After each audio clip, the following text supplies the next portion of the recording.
Good morning, everyone. It's 10 a.m. and for everyone who has joined now, we're very, very happy to have you here. Please let's engage the chats. Say a good morning message, a welcome message as we wait for more people to join the webinar before we kick off. Let's have good morning messages. Tell us where you're coming from or where you're joining in from.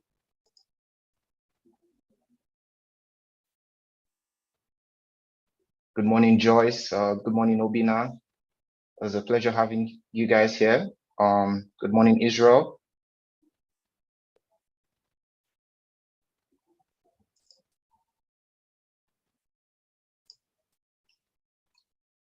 Wow, welcome, Joyce from Lagos.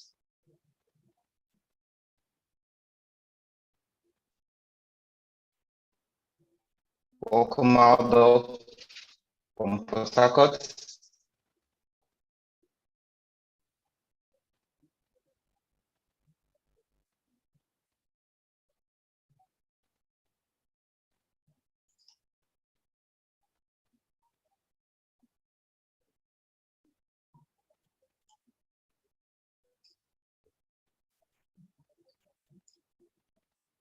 Welcome, Eugene from Lagos. Let's all have a friendly greet to ourselves and yeah, while we wait for more people to join, then we kick off the webinar. Hi, Charles. Good morning. Hi, Daniel. Good morning. Pleasure to have you here.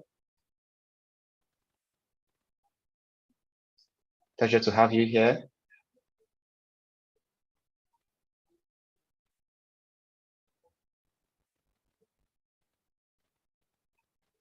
Pleasure to have you here, everyone. While we are waiting for our colleagues to join us in this webinar,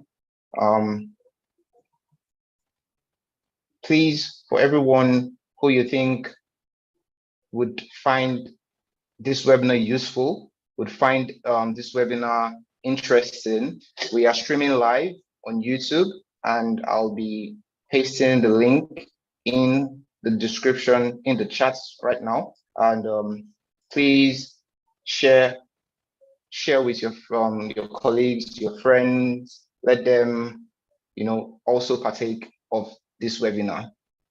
Wow, yeah, I can see our numbers are climbing. Very soon we will be starting the webinar. Very, very soon we will be starting the webinar.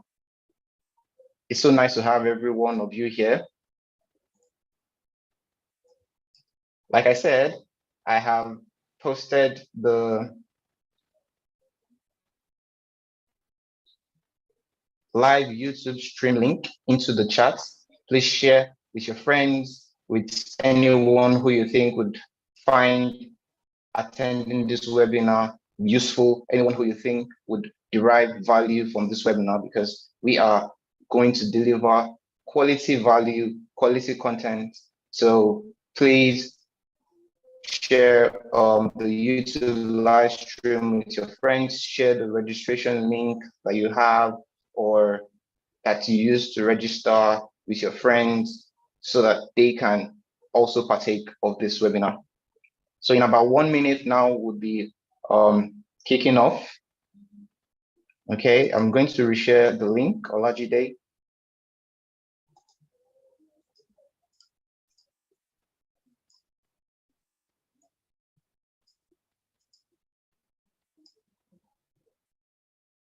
All right, I'm going to share the link again. Yeah, please just go to the chats. You would see the link. And it's 10:05.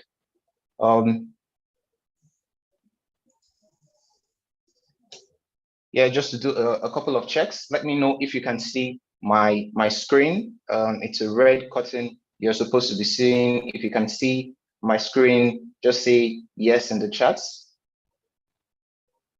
If you can see a red curtain on the screen, just say yes. Thank you. Thank you. Thank you very much, everyone. Thank you very much. Thank you very much. Please, if you're going to chat, endeavor to switch from host and panelists to everyone so that we can all, interact and have a very, very lovely time here. And yeah, without further ado, we are kicking off the webinar. I'm going to be giving a brief introduction about myself. So my name is Joshua Olano, and I'm going to be the host for this webinar. Data2Bots Academy is presenting to you a webinar themed demystifying the data space. So I am a data engineer here at Data2Bots Consulting, and you're going to be hearing my voice mostly throughout this webinar. So without further ado, let's reveal our curtains and see what we have for us today.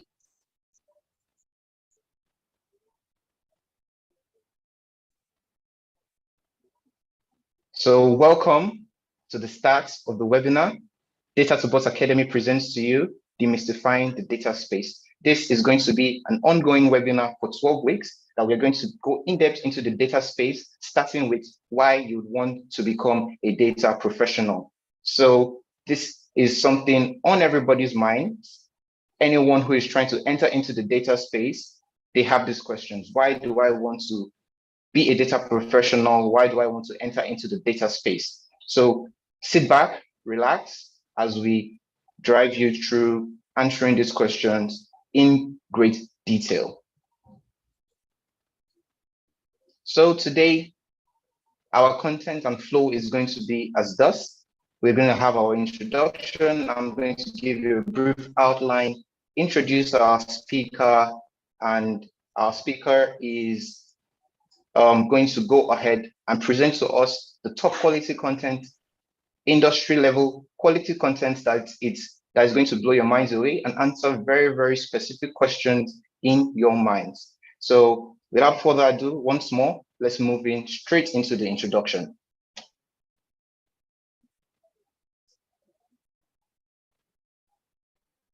In today's webinar, our main aim from Data2Bots Academy is to help you filter through all the noise surrounding the data space and answer a very crucial question everyone looking at entering the data space asks themselves. And that is, why would I want to become a data professional?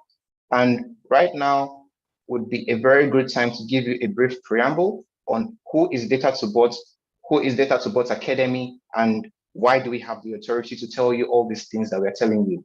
Data2Bots is a consulting company situated in Nigeria and the Netherlands, where we consult for big clients, Fortune 500 clients. We place our consultants there as data engineers, analysts, scientists, machine learning engineers, and we deliver all sorts of value to companies who are in need of the data-driven values. So Data2Bots Academy is a subsidiary of Data2Bots, and it has the main aim of building a data pipeline from Nigeria to Europe to place quality individuals that have been trained, mentored, and put through by us, Data2Bots Academy, in quality positions that they can begin to add value at companies that, give them value for what they are executing. So that is a brief introduction about Data2Bots, the parent company, and Data2Bots Academy. So now we'll go straight into the outline of the webinar. Since we're trying to answer the question of why I would want to become a data professional, it is only necessary that we understand who a data professional is, what is the data value chain, and reasons to become a data professional. And someone very, very qualified, I'm so excited to say this, someone very, very qualified, someone who is basically, an authority in the data consulting space is going to be taking us across all these outlines, all these topics. So without any further dragging, introducing our speaker. Drum roll, please. Mr. Damilola Oke. Mr. Damilola Oke is the lead data consultant here at Data2Bots, and he is a consultant that has over 10 years of experience consulting in the data space for big Fortune 500 companies such as Goldman Sachs, Bank of America, Philips, Randstad, just to name a few. And Mr. Damilola Oke builds with the vision of giving back to society as a Nigerian, a pipeline that delivers data talent from Nigeria across Europe using Data2Bots and his vast network connections in most of these industry leading companies. So Mr. Damilola Oke is going to be taking us today in the webinar, and please, I want to assure you that you are going to derive a ton of value from this. So please do not hesitate to share this with your friends. The YouTube link, I will be posting it in the description in the chats again. And please sit back, relax, because we have a very wonderful journey planned for you today. Over to you, Mr. Dami.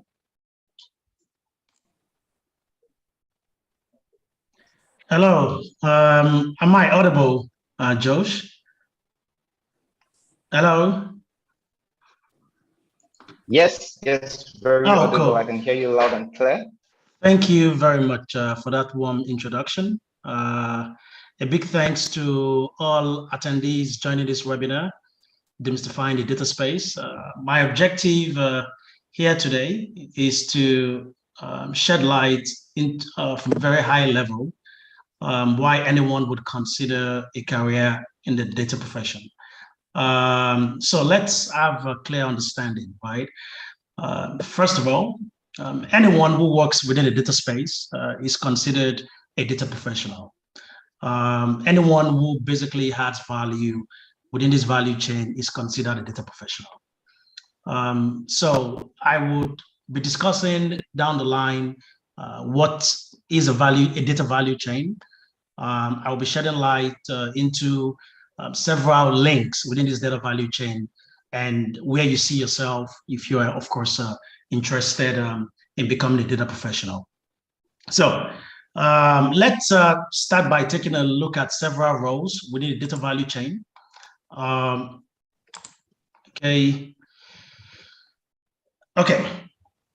Within the data profession, I would say within the data space, we have about 10 roles that are really unique and that are within this space.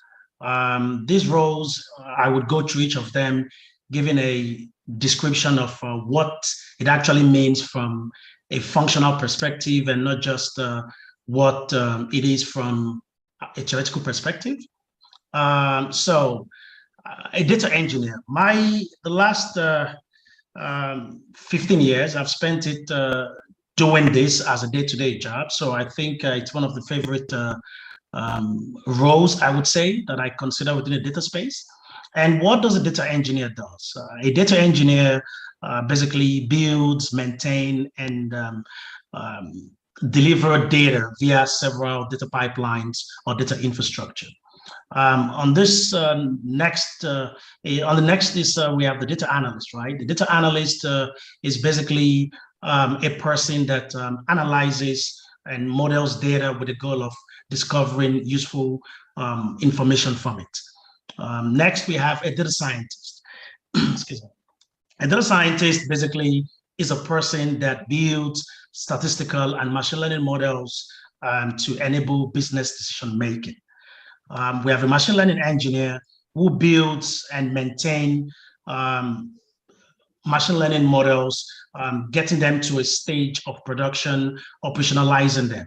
So this role specifically is one of the complex roles I always mention within the data space, because you need some knowledge of data science, you need some knowledge of software engineering, you need some knowledge of DevOps, right? So it's really a complex role, and that role, it's something that is in high demand. And of course, I'll be discussing this more as we move on in this webinar.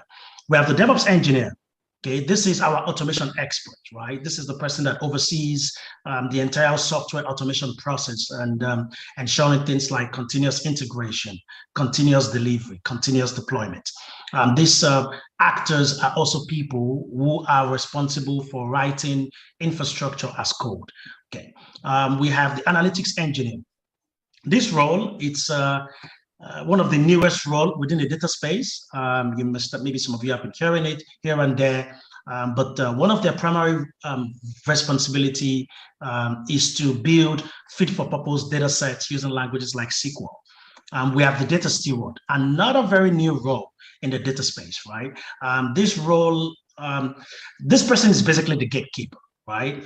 This is the person that ensures that there is proper data governance for an organization's data assets, which includes things like data ownership, data accessibility, data security, data quality, and data traceability. Next is a database administrator. I must say this is one of the roles that is going into some kind of extinct really quickly. And this is a really traditional role. It's not really a modern role. And what does this actor does within the data value chain?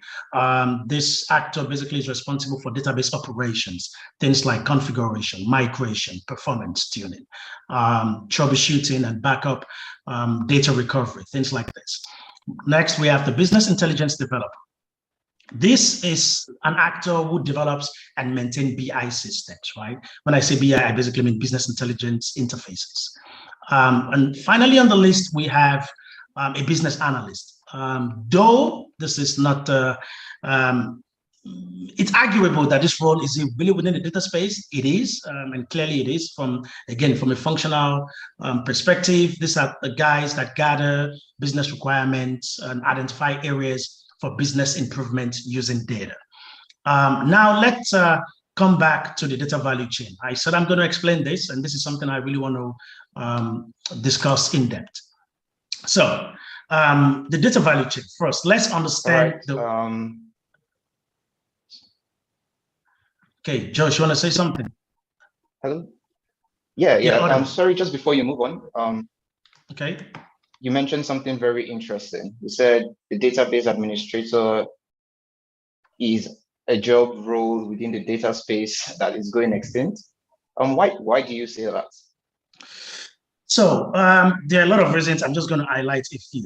One, the database administrator was really a relevant role in the past, right? Because we didn't have big data, I would say, right? So since the advent of big data, you've had roles like DevOps engineer, data engineer. This day-to-day functions of a database administrator has been split to these two other actors, right? So ideally, you do not have that particular function done by a database administrator. The second thing is that one of the major functions of the database administrator is basic maintenance and the functional side of maintaining a database, right?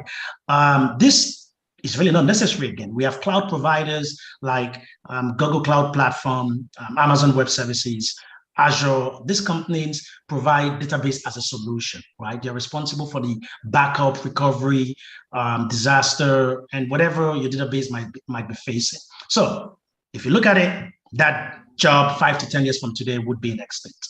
I think that's being over optimistic. I think in most big companies already, you don't hear this again. Okay. So I think that basically sheds more light into why I mentioned this. So let's discuss. Yes. Okay, cool. Thanks. So let's look at the data value chain, right? Before I explain what a data value chain means, I would like to, bring us back to what a value basically means. A value chain basically means itself, right? A value chain had several activities a company and its employee performs to bring a product from conception to its end users and beyond, right? So from a data perspective, let's look at what a data value chain means, right? These are the several links, right? The several activities carried out by, to make data usable. So it includes extraction, transfer of data from a variety of data sources, transformation of this data, and of course, loading them into the database. Now let's look more into each of these links within the data value chain. So I'm going to walk through each of the links. The first link we have is the data acquisition link, right? At this point, activities that occur includes data sourcing, data gathering, data filtering, and pre-cleaning, right? This is a very important stage, but what happens at this stage is that data has very less value. We have the high volume of data coming in high velocity and high variety, but has really not zero value, but low value. Low value, let's take a very good example of a crude oil, right? We have crude oil. Nigeria produces, has one of the largest storage of crude oil, right? So what happens is that if that crude oil is not refined to a point of petrol or kerosene or diesel, you see that it really has no value. The same thing at this point in the value chain. So basically, we then need to add some level of value to move to the point of data analysis. At this link, we try to understand data. Okay, we've accumulated all these varieties, sparse shapes and sizes of data. Now, what exactly do we need? Why do we need it? We try to identify what data points are necessary. How should we kind of normalize this data? What can, you ask those questions from an analysis perspective. We deep dive, we explore, we evaluate, we summarize the data. Next link in the value chain is the data curation, right? At this point, what do? We try to understand what steps needs to be done that has been discovered from the analysis in terms of processing, transforming, and of course, also delivering this data to the point where it can be validated, right? We don't just say you've transformed the data, you've processed the data, you need to also validate it, ensuring that whatever you wanted to, whatever value you wanted to create from the data has been created through validation processes. Next is the data storage, right? So this links ensures the preservation of data for future retrieval. If you transform the data, you need to be able to make it accessible at some point. So this is the storage layer where you have things like databases, the file systems, the cloud storage systems, the data centers, and things like this. And finally, we have the last link where I think the value becomes relatively great for all businesses, is the point where you make informed decision, right? That's actually the usability of the data.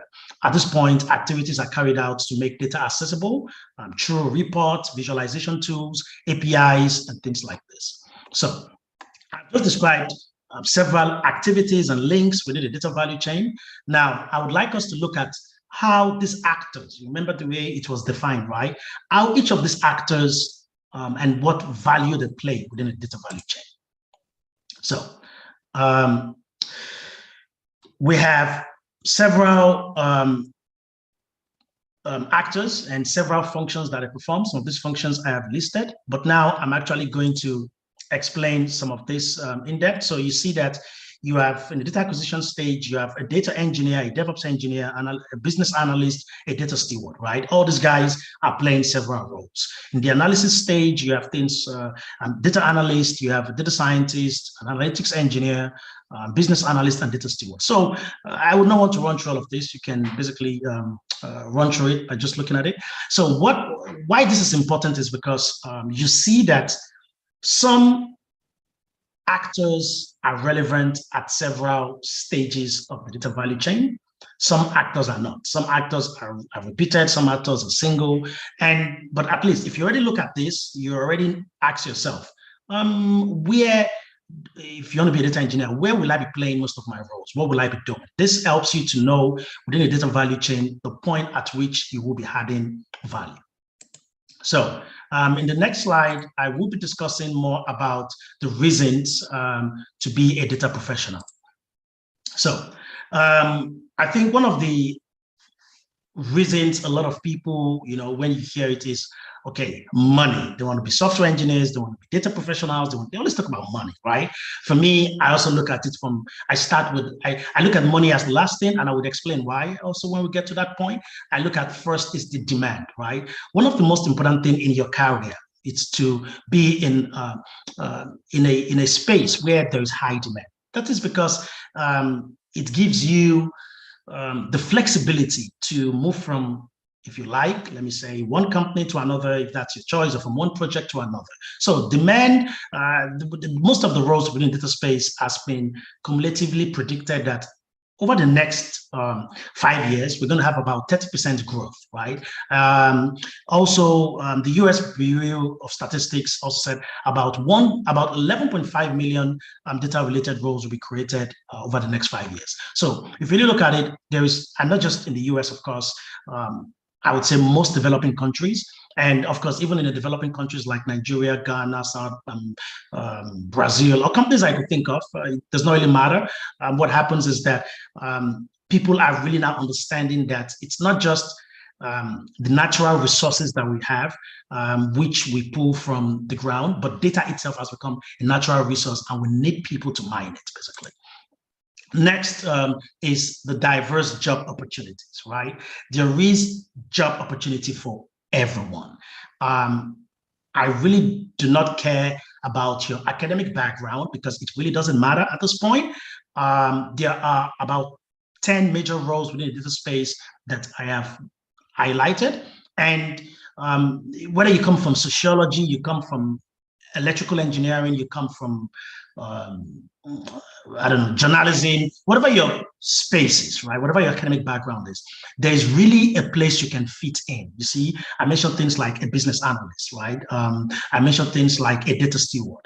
You do not need to be a nerd software engineer to be a data professional.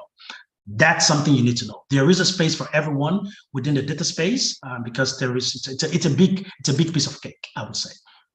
The next role you'll be thinking of, which I think makes a lot of sense. Joshua, please, can you move to the next slide? Thanks. Is the self-employment, right? The next, self-employment is the future of work, whether companies like it or not. Okay, whether Google likes it or not, whether Facebook likes it or not, whether Guarantee Trust Bank likes it or not. Self-employment is the future of work for every, but of course, that's if you are in the right career space, right? So I don't think self-employment is a future of work for someone who, and I'll just say this, please forgive me, who is a security man or someone working at McDonald's. That's not the point, right? Self-employment is a future of work for certain careers, and that's basically that's what companies are going to get. And all the roles within the data space fall into this category, right? Working for a company for the rest of your life should be a choice. It shouldn't be because there is no freedom to choose that I'm done with you guys, I want to move somewhere else. And that's what you get from being a data professional. Being a data professional affords you the opportunity to become self-employed. So another reason why I would say anyone would want to be a data professional is the work flexibility, right? So work, life, and balance is highly important for most people. We see people are basically having nervous breakdown. People are getting overstressed. So why would you want to do? Work is work, okay? But having some level of flexibility with work is the future of work. And that's what being a data professional affords you, right? Even before COVID-19, many data professionals have been working from home. So it has nothing to do with COVID-19 or not, okay? You're always going to be afforded this opportunity. At least I can guarantee you for the next 10, 15, 20 years coming, okay? So the ability to work where you want, when you want is something of huge value to humans. And I think getting a career or have been in a career that affords you this opportunity is something that is important. So please think about this.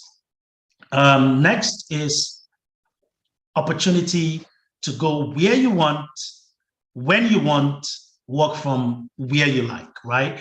And that's the global relocation opportunities. I can confidently say, and that's one of the things we are also doing at the Data2Bots Academy. We basically give you the opportunity to work abroad. Okay, so you choose to work in the Netherlands, you choose to work in Belgium, so in Europe basically, and we hope to cover most countries in Europe and also even maybe the US and Canada in the future. So you are creating excess value for companies, for the Fortune 500 companies, for the GDP of these countries that you're being relocated to, right? So if the Nigerian economy, or I would say unemployment level is about 33%, you should be able to relocate to Ghana if you like, relocate to Belgium if you like, relocate to the US if you like, you know, I mean, and that is what being a data professional affords you. Okay, so you have opportunity for easy job relocation. Data2Bots Academy, again, like I said, this facilitates things like this. So that is also some important thing. Of course, not everybody wants to relocate, but for those who want to relocate, that's one of the things that being a data professional affords you. And now, the topic we all want to talk about, or most people want to talk about when you hear, is always on the pay, right? Excuse me. For me, I always say choosing a career because of money is a wrong choice, because you would get money, and at that point, you then ask yourself, am I really satisfied? Of course, we all have several level of financial strength. So money is always an important thing. But I think always, you know, look at the whole picture and not just the money part. Okay, so just as a disclaimer, this data that you see here is just based on estimate of a very sparse data set. And I can say that the years of experience doesn't really matter in this case, right? Because what you see in the data profession space is that your years of experience is a factor, but also your measurable skill sets is equal to your pay grade. Okay, so I've seen people tell me, oh, I have 6 years of experience. I tell them, you don't even, you will not even earn $3,000 with your 6 years of experience. And the reason is simple. It's not the amount of years you have been a data professional that determines your pay grade. What determines your pay grade? Of course, it's some years of experience, but most of the time it's also your measurable skill set. It's a very wonderful field. How much value can you create for end users in the sense of data? Data is the product. How much value can you create from data? Believe me, has 60% to do on your pay grade. Okay, so now I'm going to run through this. Of course, as you see in Europe, what you see is about, for someone within 0 to 1 year, which means even if I have 6 months of experience, I could earn about 3,000 euros a month. Of course, that's great. So we see that data, of course, putting together millions of data points to be able to come to these figures. So someone within the 1 to 3 years of experience will be earning about 3,500 to 4,200 euros. Someone with about 3 years to 6 years, which is mid-year, will be earning about 4,600 to 5,200 euros. And people above 6 years of experience and about 5,400 to 6,000 euros. Of course, they could earn 9,000 or more, but that's a safe estimate we're given here. And in US and Canada, this is combined together. Data sets has been combined together to come to this in USD. We have about 5,000, 6,000 for people within 0 to 1 year, about 7,000 to 8,000 between 1 to 3 years, about 9,000 to 11,000 for those within 3 years to 6 years, and over 12K for those above 6 years.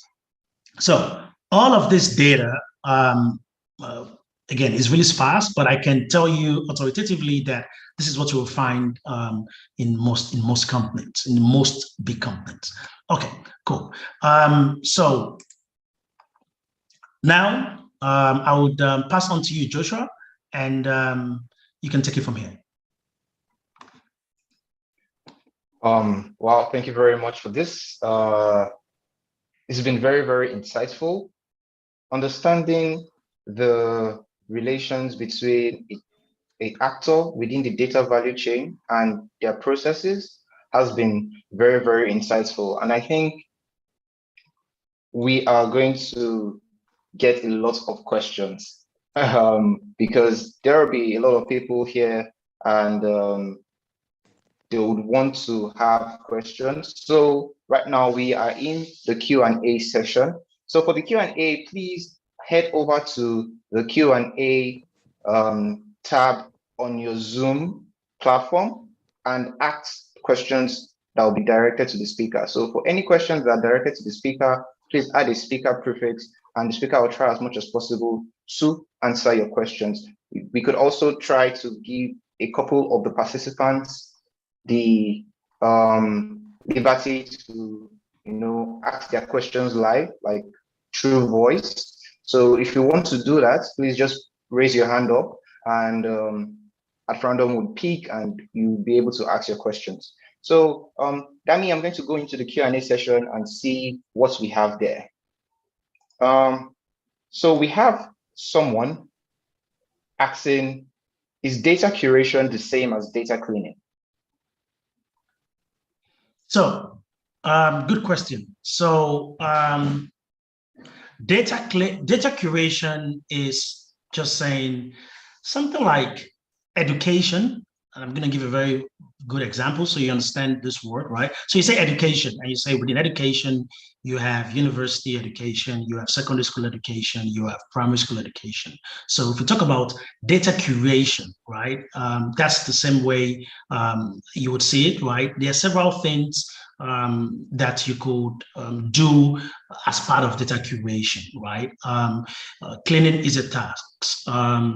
You have filtering is a task. So filtering again is now, you see, it's even now going low because when you're cleaning something, you also filter, you basically mask. So for example, now we have things like GDPR, the General Data Protection Regulation, whereby you need to protect PII of data, right? So that's the part of the curation process, right? So you need to mask that data. So all curation is more of a high-level description of all those processes that happen within the point where you're trying to make sense of data, you could also call it transformation. Okay, so it's a transformation process. It's synonymous to transformation. So these words, you hear people throwing a lot of terms, but again, on a high level, you need to see it like transformation is one-to-one match with curation, and a lot of things happen under this umbrella. Go. Thank you very much for that answer, Dami. We have a question here from Samuel Jenny saying, for people just entering the data world, do you have any free recommendations for data science internships that will help increase our experience? Would you like to answer this live? Yes. So what I always say is, first, you have to choose one particular data role, so data career path. And you need to know why. You need to know your underlying skill set. We have a series of webinars where we're going to go through each of these roles. And we're doing that because we want to basically give people an entry point into each role they may choose, right? So to answer that question succinctly, my advice is always, please get an internship. A lot of people see internship as I'm just doing it.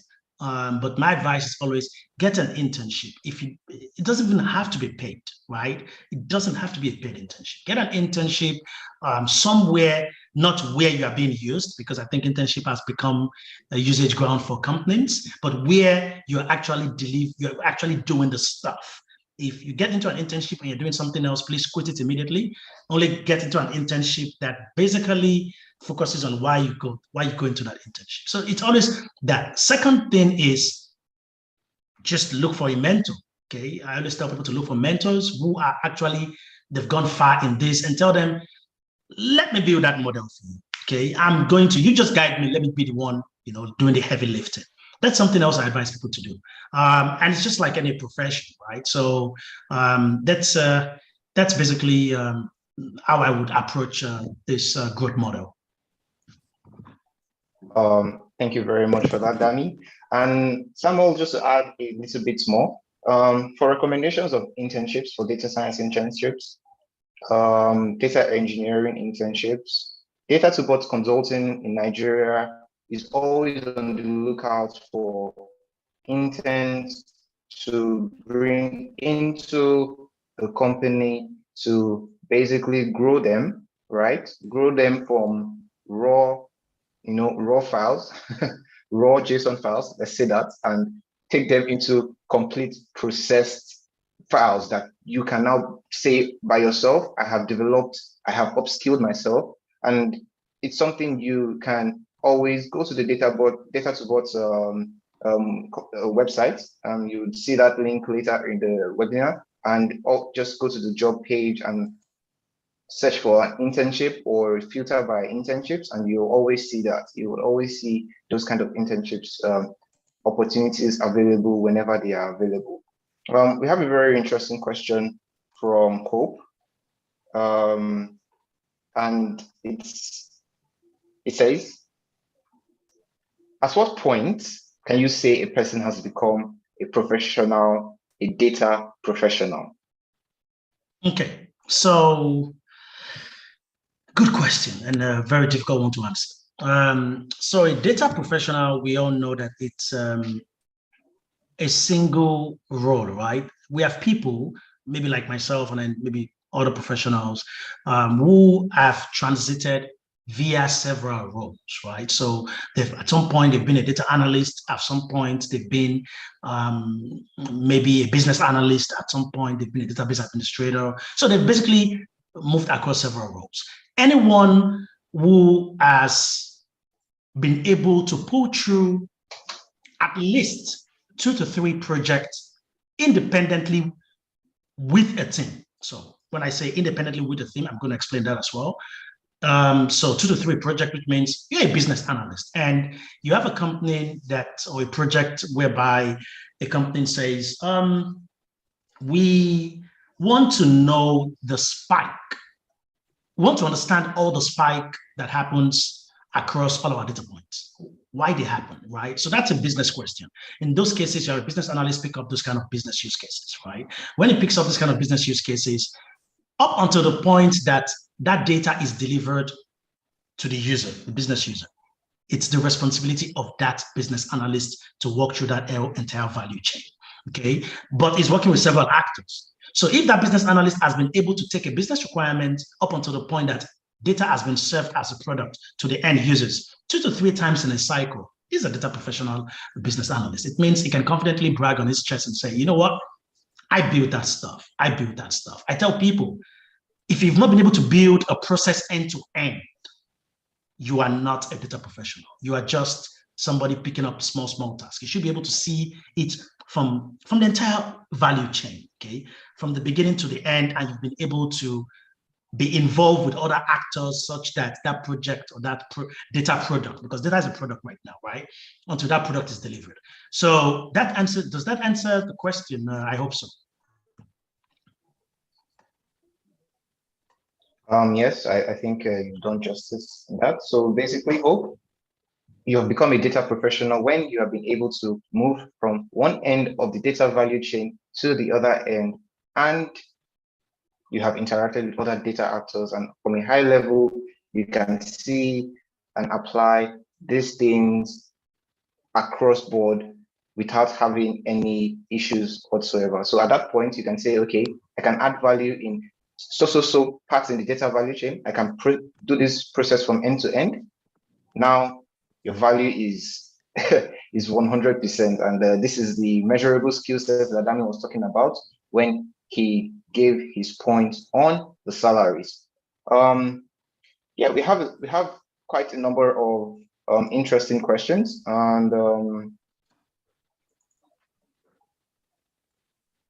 I'll pick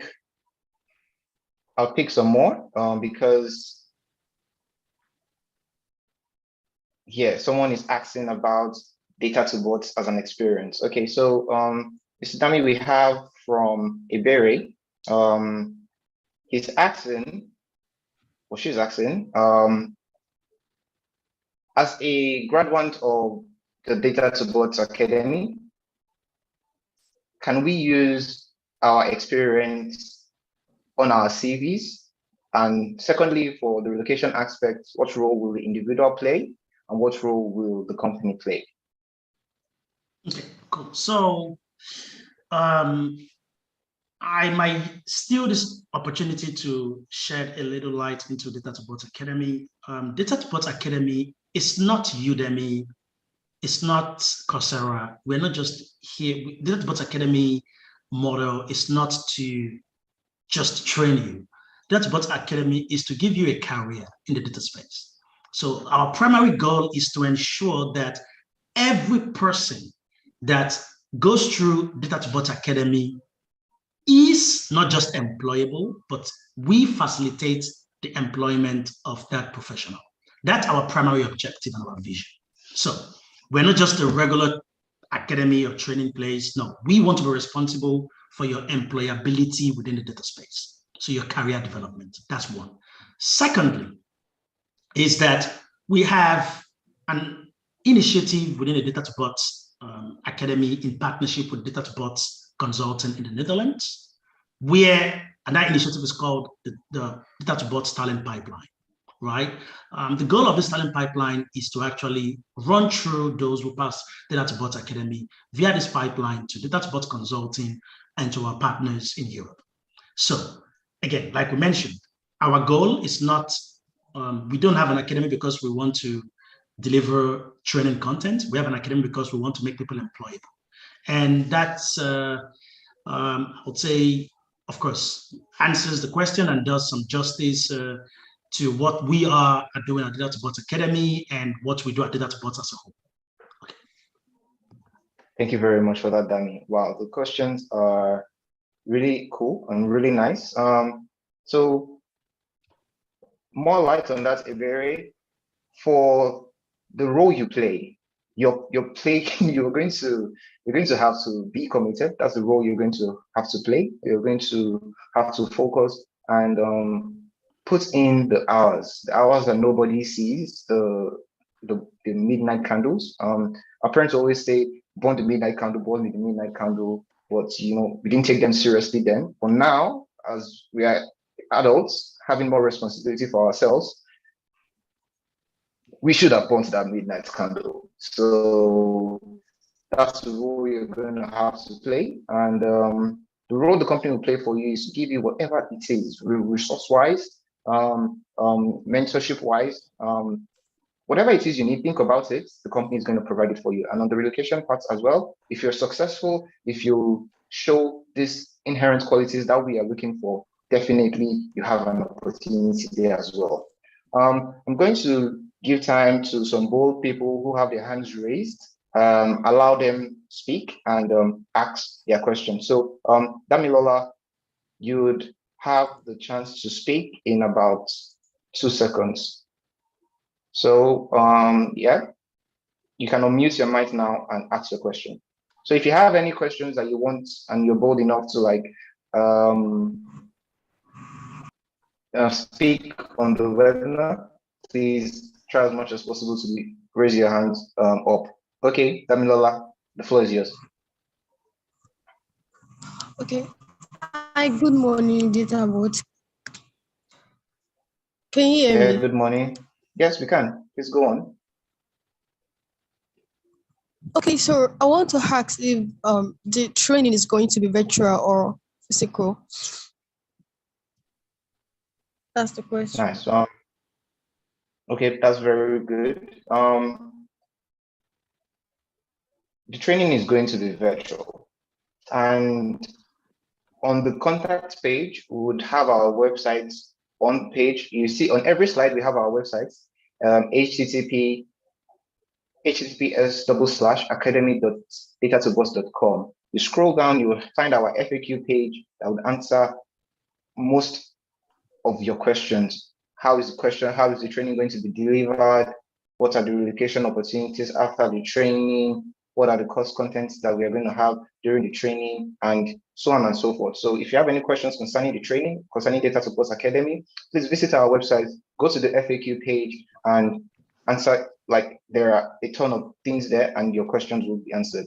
Right now, before we move on, because our time is gradually coming to a close, we would like to have each and every one of you please participate in an in-house poll, an in-house survey. This would help us gauge your feedback and improve these processes on and on. So we're going to take like about 2-3 minutes. Please, as much as possible, the polls are going to appear on your screen right now. If you're attending from your phone, you're going to see a poll appear on your phone. If you're attending from your laptop, you're going to see a poll appear. So right now, I'm launching the poll. Please try as much as possible to answer it. And at the end of the webinar, you would also get a survey. Please, it's just 4 questions. Let's try as much as possible to answer it. It helps us, gauge some things that we're trying to gauge. So while we're answering this in-webinar survey, please, I am going to be giving some information. So the end of the Q&A session has come. If your questions have not been answered, do not worry. There is always going to be a period where we will touch on any questions that you have, and we'll try as much as possible to answer them for you. So again, you can go to our website, https://academy.data2bots.com. You'd go there, you'd find a lot of your questions have already been answered.